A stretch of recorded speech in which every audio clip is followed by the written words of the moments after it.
I love Daniel. He's one of the people that in the age to come, once I leave this body and I'm in the next age, Daniel is one of the people I really want to meet. Because Daniel was a man who from the time he was a youth is described as being sold out entirely to God.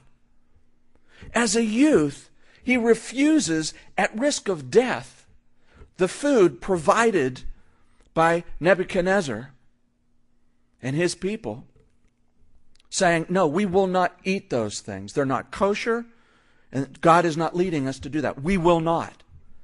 And he's willing to put his faith on the line and say, hey, look, let us eat this for 2 weeks, and everybody else eat this other stuff, and we'll see what happens. And in 2 weeks, which won't happen in most diets, unless it's a God-driven diet, there's a tremendous difference between those drinking water and eating vegetables as opposed to those eating meat and fats and all kinds of, carbs and stuff. God did that. He was willing at a young age, he was probably a teenager at that time, to stand for that. All the way to the end of his life, he was probably in his 80s or 90s when the experience in the lion's den happened. Did you know that? We have all the pictures of little Daniel in the lion's den. No, he was an old man. They probably had to help him down in there. Yet, he was willing to stand for God that way. You know, of all the characters in the Bible, Daniel's the only one that I am aware of the major characters anyway, who we aren't given a story about where they screwed up. Did you know that? Everybody else, there's something there, and I love that because I identify with that. But here's Daniel. And yet, when Daniel recognized that the captivity had gone for 70 years, or right about that time, and he's reading in the book of Jeremiah that after 70 years, God's judgment on Israel would be over during the captivity, he begins to pray. And how does he pray? Lord, forgive us. Wait a minute, Daniel, you didn't do anything wrong. You're the powerhouse. But he didn't pray, Lord, forgive them, because they really screwed it up. No, he said, Lord, forgive us. And he began to confess the sins of his people as if they were his own. That's interceding. That's standing with someone and fighting. And that's the prayer that is the battle. That's the warfare of prayer. That's the praying through. Getting through, beginning with worship and bringing our needs before the Lord. That's all taken care of. Okay, now the fight begins. Now we intercede and begin to pray for those who need a touch from the Lord, those who need to be delivered from drugs or from alcohol, those who need to be saved in Jesus Christ, those who are in untenable situations, and praying fervently, laboring fervently in prayer, as if their sin, as if their difficulty were our own, with that kind of passion. That's the prayer that God is calling us to. That's the prayer He's calling you to.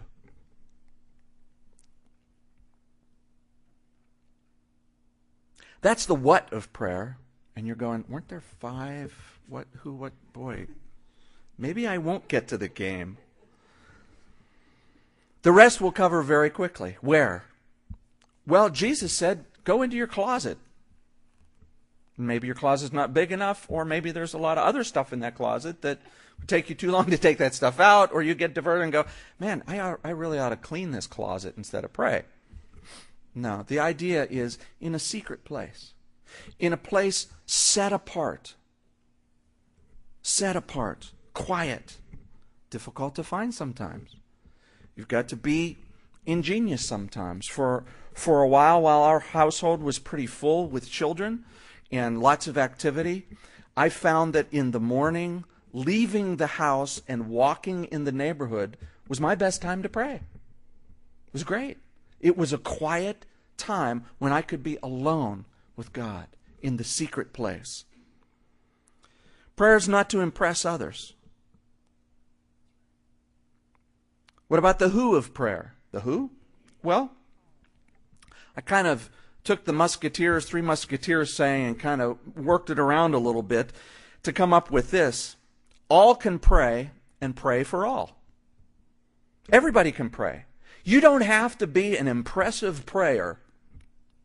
You know, one of those people that's always asked in a group of people, oh, will you pray? Would you pray? Because your prayers are really great. And, you know, you put them, structure them together. And no, you can be that one who, I don't like to talk in front of people. Okay, you're just talking in front of God. And He loves you. And He's invited you in and says, okay, talk to me. Let's talk.